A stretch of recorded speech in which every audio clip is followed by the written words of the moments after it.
So we're here with Cliff Duren today, and for those of you who don't know Cliff, he is. Wait. Do it right. Do your. Hey, folks. No. Hi. Oh. Hi, friends. Hi, friends. There we go. All right, good. We're here with Cliff, and he is an acclaimed producer and director and arranger, and I don't know. I don't really know all about Cliff yet, but we're going to find out before the end of this digging episode. Into Cliff's life today, his childhood. Wow. The life and Going times of Cliff. So tell us a little bit about, did you grow up in Christian music, or tell us kind of how you came to be into Christian music and your, Absolutely, your yeah. upbringing. And I grew up in a real musical family. So grew up in the church and in a real small church in Stone Mountain, Georgia. Hello, Stone Mountain. Yeah, man. So, when you're at a small church, I mean, everybody there was a volunteer. My pastor was part-time. So you get a lot of opportunities really young. So, that was a lot of it for me, playing piano there as a kid and directing the choir as a high schooler. And I didn't know that all those church music choir resources were even out there, so I would write out arrangements for them. Wow. Because I thought that was the only way to have arrangements. So the Lord was using that to really shape me and just even make me aware of what He was calling me to. So I'm grateful for that upbringing. And my mom's side of the family, super musical. My piano teachers were, my cousins. It was just a great, just surrounded by a lot of great musicians. I have one brother. He's 2 years older than me. His first job right out of high school was playing piano for the Neelands. Oh, wow. What's his name? Matt Duren. Matt Duren. I did not know that. I didn't know that. How neat is that? So he's a worship pastor now, First Baptist Eagles Landing. And so we've, both called into ministry so super grateful for that, those early days and early opportunities. The way that we've got to know you is we've kind of known of and around and all that for years, but whenever Gary Jones came back to produce, now, many years ago, Gary and I, very, very close friends, had a lot of discussions about music, and he was Gary was picky about his orchestration fitting into and there not a lot of orchestrators that could get it. He and Larry locked really, really well. But I remember him telling, because I would always say, I haven't heard anybody that really did with Gary what Larry did as far as locking it in. And Larry Goss, for the listeners who Larry don't Goss, get that reference. the great Larry Goss. He said, well, there's this young guy named Cliff Duren that I'm doing a few things with that I'm really impressed with. And that was the first time I had ever heard of you. Oh, and wow. I don't remember what it was he was even working on at that time. It's been a long time ago.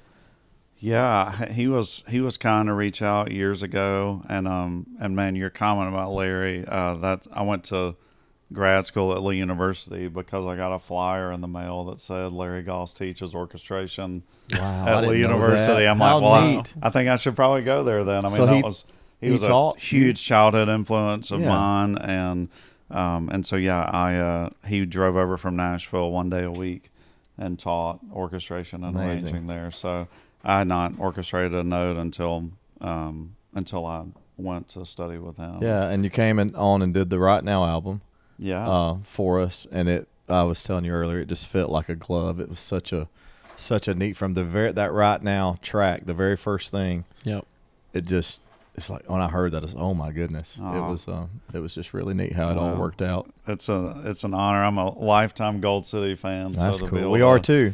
To work with you guys is a huge honor for sure. It's very cool. So was there a Stone Mountain High School? Is that where you went to school? I grew up in Conyers, Georgia, so just across the county line, Rockdale County. So went to Rockdale County High, went to a small Baptist college, Shorter University for a music ed degree. Up in not Rome. far. Rome, Georgia. That's right. So Shorter and Barry's both there, and they're both incredible schools. I had a great experience there. Got a degree, got a wife. Hey, there you go. Yeah. Ended up getting a family. Exactly. That's awesome. Then you went. So you did go to Lee.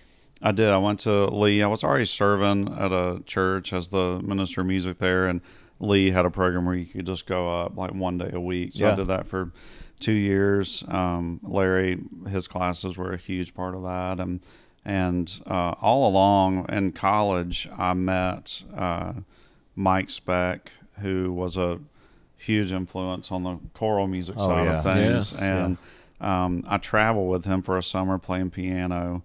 And he was working with Larry Goss on arrangements, but I was just kind of the behind the scenes. Like I'd help him, put medleys together or, work through songs.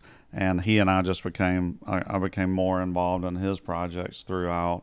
And then at one point he was with one publisher, Larry was with another one. And so that was kind of an opportunity to do more arranging, more orchestrating, for Mike, and we're still great friends to this day. He's still doing great projects, and was a huge influence for me. Mike Speck's arrangements and his choral books probably have helped more churches, especially on a smaller scale. I know my small church that I grew up in. Those that didn't have a Cliff Duren as a kid to write out all the arrangements. Right, we didn't have a Cliff to write out all our orchestrations, so we were working on a minimal staff there. But the You're Still Lord book and the Church Will Remain. Yeah. And I remember some of those books that came out in the late 90s, early 2000s. March and Design he did. Oh, yeah. But all those books were very instrumental in a lot of the smaller scale churches back then to help them, that didn't have much of a choir to kind of, make them seem like, it was just helpful, and it made your choir huge tracks, made your choir, it made your choir just sound like a 100 or 150 person choir when you only maybe had 30 or 40.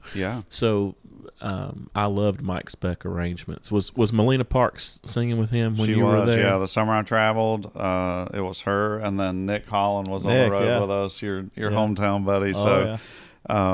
And Mike, I learned a lot on the arranging side, but he also just taught me how to appreciate a good song.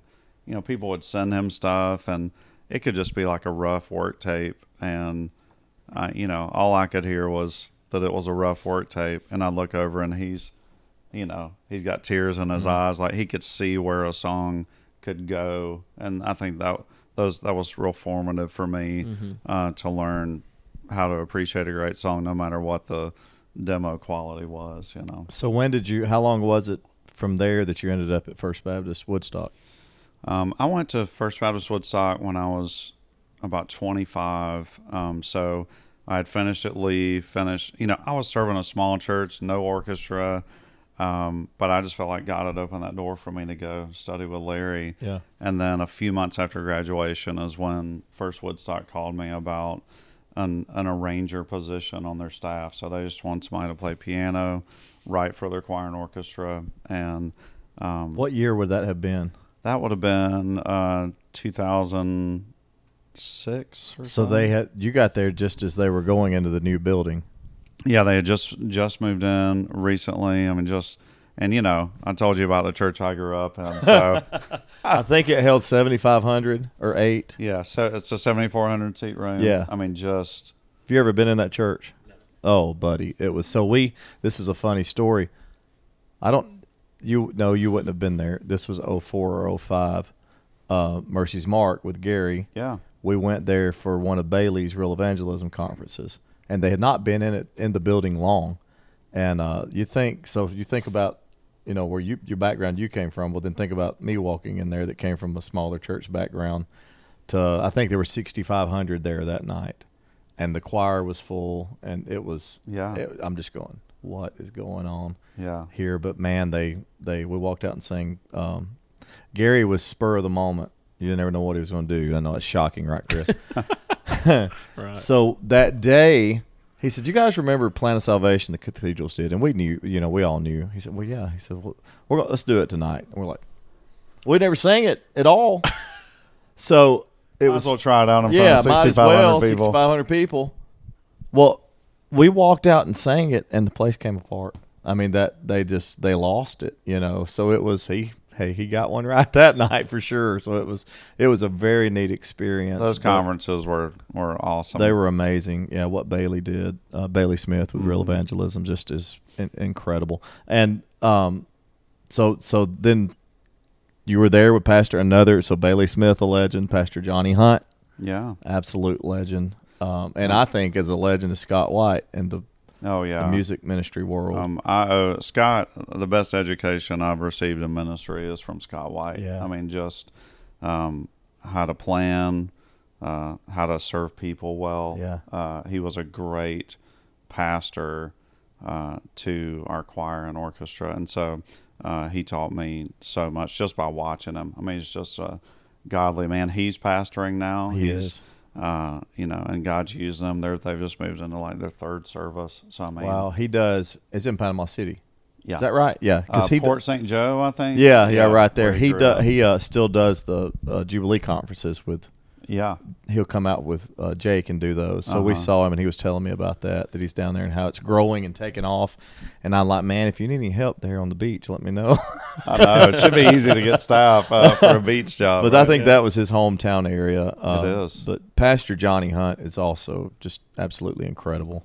Oh yeah, I can imagine sitting under that. How long were you there? So you've been on 2 different stints. Yes, I was there for 6 years, and then all the while they were really gracious with my time. So I was starting to get more opportunities to arrange and do projects for publishers. So I was going to Nashville a lot. We were starting our family, and a position came open on the music staff at Brentwood Baptist, just south of Nashville. Yeah.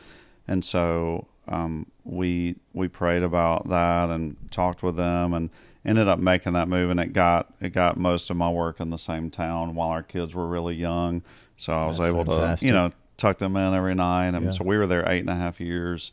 And Brentwood was a great church. It was a similar size, but like totally different. So it was like really just a great education to see 2 churches on that scale and how they function and how they operate, differently. But Brentwood, they had 2 campuses when I moved there, 8 when I left, and I think they have 12 or 13 now. Like God just continues to bless what's going on there, and still great friends there. We loved it, and that move back to Woodside wasn't on our radar. But when my mentor Scott White calls me and says, "Hey, I'm ready to retire, or at least from this lane." Wow. Yeah. And I want you to come back. It's too big to not pray about for sure. So Pastor Johnny he was not there at the time. He had already resigned, or was he still there? He was in a co-pastor role with Jeremy Morton, who's there now. Yeah. So yeah. Yep. So I was there for that transition and during the whole COVID thing and all that. Wow. So yeah. So that I want to go back for a second. So tell us a little bit about your wife, family. I know you met in college. Yeah. So April and I met at Shorter. She's on that Born That Happy Morning song we're working on. That's her on the demo. So nice. So we've always been able to serve together. Like my first church in college was a church plant meeting in an elementary school cafeteria. Yeah. That's how we started serving together before we even started dating. So she would come with me to that elementary school. We'd lead worship together for this church plant, and then I proposed to her at that church. That church planter married us. Like it was just a cool story. We have 4 kids, 20, 19, and 2 15-year-olds. Our youngest son is adopted through foster care. So nice. So it's a party at our house, man. We're about to send our second one to college, and so were you doing the foster thing, or did that just happen? We had always felt called to that. So we had 3 biological children. We didn't feel like the Lord was quite done with our family yet, and He just opened the door for us to foster Elijah, and he came to stay with us, supposed to be for a short amount of time, and the Lord just just paved a way for him to be a part of our family. So he was 3 when he came to live with us, 6 when we adopted him. Wow. And he's 15 now. So did you do any other fostering, or was he the one and only? We did. We fostered in a couple of other scenarios, but none for that. I've always thought that has to be the hardest thing.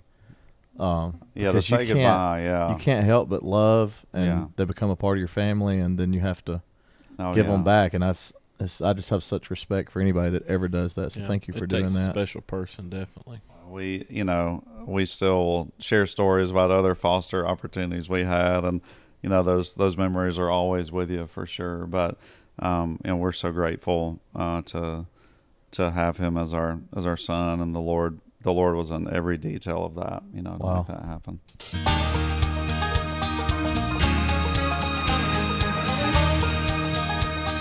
We want to personally invite you to go with Gold City to Alaska. This is the vacation of a lifetime. There's not a finer way to travel than with IMC Concerts and Holland America Cruise Lines. We are so excited to be with our friend Dr. Benny Tate and many of our other friends in Christian music. It's going to be days filled with food, fun, fellowship, amazing ports, and breathtaking sights. We encourage you to go with us. It all happens on July the 18th through the 25th of 2026. And we want Gold City to be your host on this once-in-a-lifetime cruise. Go to gospelmusiccelebration.com or call 888-245-4284. And when you talk to the reservationist, tell them you heard about it from Gold City.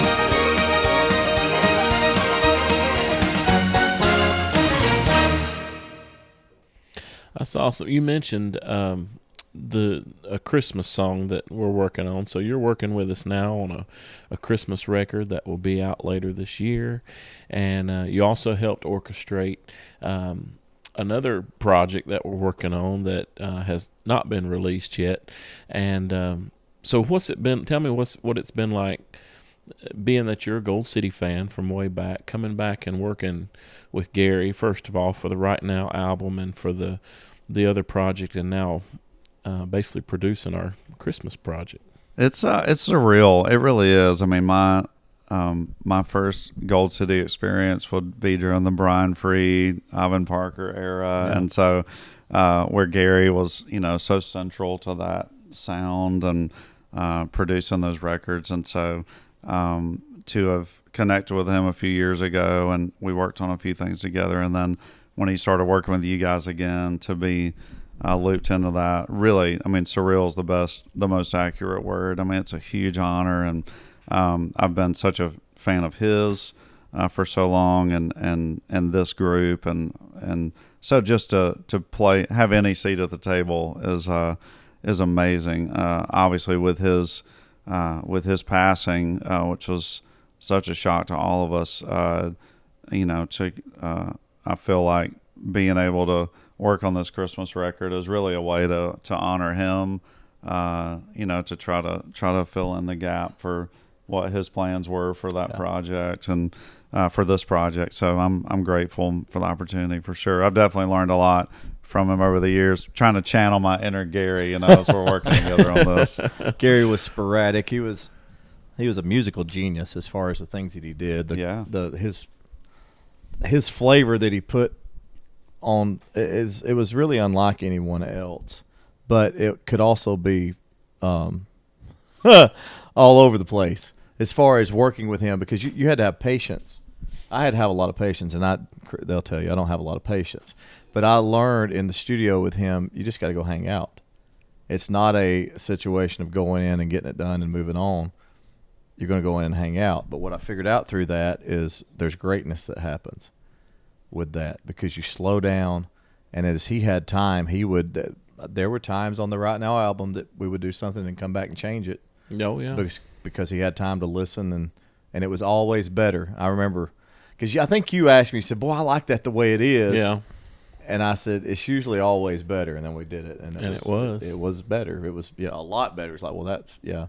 So he was an interesting guy, and we really miss him. But we're thankful that having somebody that looked up to him and knew and had worked with him a lot, kind of knew what he did and could pull off some of that sound, because we love that classic Gold City sound and feel, and we're hoping to do that on this, especially on this Christmas album now, and I think we will. We've been working this morning on arrangements and going up this evening, tomorrow, and the next few days to be tracking for it, and I'm really excited. It's coming together. See where it goes. Yeah. See, that's the thing is, we after Gary passed, we didn't know. Ugh. I had a lot of people ask me, well, what are y'all gonna do? Because nobody knew the Gold City sound like Gary did, because he created it. So I've had a lot of people text me and call me, what, now that Gary's gone, who's going to, I said, well, we were supposed to work on a Christmas project, and, who y'all going to get? That's been the question from a lot of people. And so, but when I told them that, I said, well, Cliff Duren, I think, is going to help us produce this Christmas record. Oh, yeah, that'll be good. So you have a lot of fans out there and a lot of people that have confidence in you that that's so kind. You've already paved a good name for yourself already. But it is hard to find somebody to step in, because we hadn't really started this project with Gary. We had started the other one, and we're on the back end of that, finishing it up, but this we had not started yet. But it's still hard to come in and, like you said, just take up kind of where somebody else has left off. But I agree with Josh. I think you have that same out of the box thinking that Gary had, and that's what made him so great, is that he wasn't cookie cutter at all to anything else that was going on in the industry or in the music world. He kind of had that own little thing going on in his head that nobody else could ever come up with, and I'm excited about that. I think I have seen a lot of that today, and I think we'll get some of that on this album. Oh man, well, it's you guys know how to sing together, and that's as you know, that's a huge part. We're still learning, but it's just getting there. So it's getting there. It takes time. It's a time. It's just that time. I think this past weekend we did the date of the same first weekend that I went out with you guys, the very first, just to 2 years ago, almost to the day. Yeah, so it's been 2 years, and I've noticed, and a lot of people, it's interesting because a lot of people are coming to me now and saying, Mike, I can't believe how it's sounding now. It sounded great before, but there's just something now, and that's time. It just takes time together to understand what each other are doing and blending, and so it's working out. I'm kind of blown away with you, how you go from Pastor Johnny Hunt, First Baptist Woodstock, to First Baptist Dallas, with another legendary, very popular pastor, incredible, legendary church out there. So how did that come about? Yeah, I'm right on the 1 year anniversary, so it's nice to have a year under my belt. But moving back to First Woodstock, we're from Georgia, all our family's there, so we kind of thought, this is a full circle move, probably where the Lord's going to keep us. I was on the north side of town, easy to get to Nashville, and so this opportunity came for First Dallas, and like I said, when Scott called me about coming back to First Woodstock, it was too big to not pray about, and I'm such an admirer of the ministry of First Dallas, and Dr. Robert Jeffress, his teaching. I've just being there now for a year, sitting under his teaching week after week. I was impressed before, but God has so got his hand on him. It's just amazing how I've grown, even just being under his teaching for a year. And so he's a great leader. It wasn't on our radar. We had barely spent any time in Texas. My Texas geography is still terrible. We don't. I'm not getting anywhere without maps on. So, but it was a big move, and it was. We're moving with older teenagers now. We already had a son in college. I was moving a rising senior in high school. And how was that dynamic? Well, it was neat to see her have a crisis of faith, but still in our home, in the safety of our home. Yeah. And so to watch her pray through that, we did what we had never done before. The church called me, asked me to pray. I talked to April about it, and then we talked to our oldest two kids almost immediately, because they've been believers now for several years. We wanted them to pray with us. We felt like this was group decision, and we thought the Lord would lead all of us. And so I'll never forget my daughter, 17 years old. She walks into my writing room one night as we were all praying about this and said, "Dad, I can't say I necessarily want to move, but I can honestly say I don't want to miss what God has for us if it's in Texas." And so, of course, I'm like, I'm feeling this tug towards that call, and just hearing her have that open-handedness with the Lord and like, "Lord, you know what I need. I trust you." I mean, was super special. And it was a real turning point in us making that decision to go. And so, bittersweet move. We love First Woodstock, and part of that, because we kind of grew up in ministry there, it'll always have a home feel to it, for us. But the Lord's been so kind to our family in Dallas, and the people there are amazing. It's a great ministry, and we're just, I still think of everything through the lens of how I told you I was raised, and so nobody's more surprised than I am that I'm working at First Baptist Dallas. Like that was only the Lord, like literally only the Lord could, have something like that happen. But I'm really grateful. It's a great place, and the Lord's really using that ministry. You're never hurting for an incredible place to eat out there either. I try to eat brisket only once a day. So yeah. So have you discovered the Pappas brand? Oh yeah.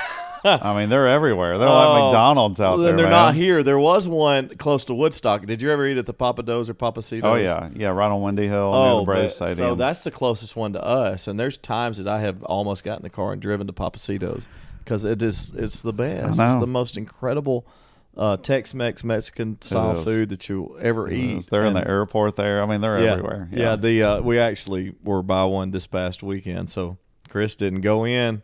You didn't do it. The church had fed us a big meal at lunch. I just couldn't. Well, because when you go to Papacitos, you got to be ready to throw down. Well, I was about to die when I come out of there. It was. I sat there, and it's Scott Smith is a really good friend of mine, Bailey's son. Yeah, and he introduced me to that Papacitos, and it was a beautiful moment because he knows how to eat. Now he's if you've ever met Scott, you'll understand what I'm saying. But he said, "Okay, you got to sit down now. When we order, they're gonna bring out chips and salsa." He said, "But we got to get this queso," and they do the queso fundido. Yeah, and then they put the sirloin in it or whatever you want in it. So he had all this set up, the garlic butter.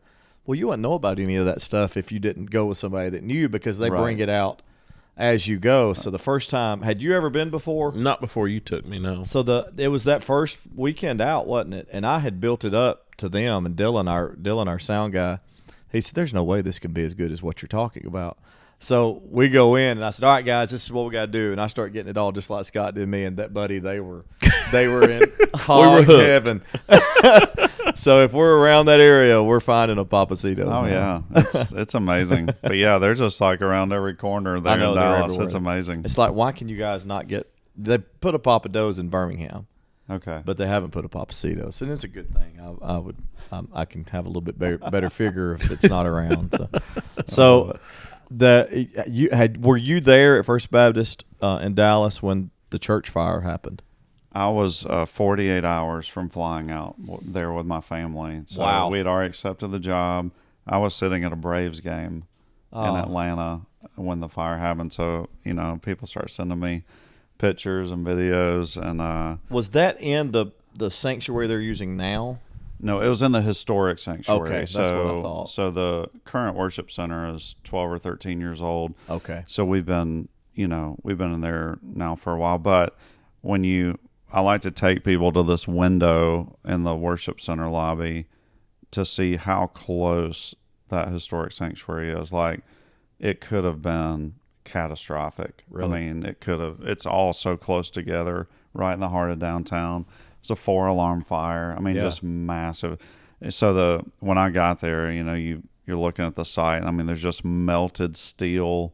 I mean, it was unreal how hot that fire was, which makes it even more amazing that the rest of our campus is still functional. I mean, there was like smoke damage, and there's been some some renovating here and there, but they were 2 Sundays meeting in the convention center and then back to the worship center. To have recovered that fast is just totally a God story. So, and it's people tend to grow stronger in tragedy, and I mean the church is just. How old was that sanctuary? It's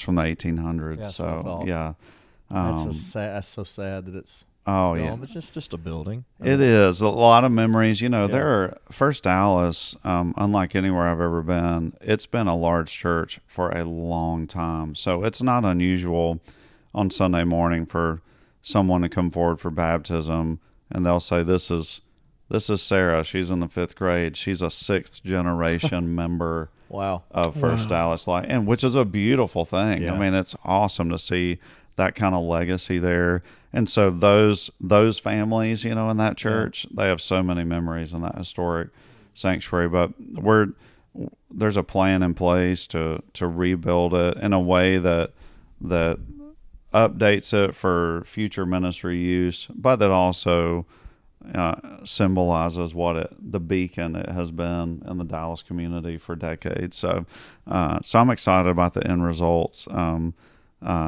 they still using it for?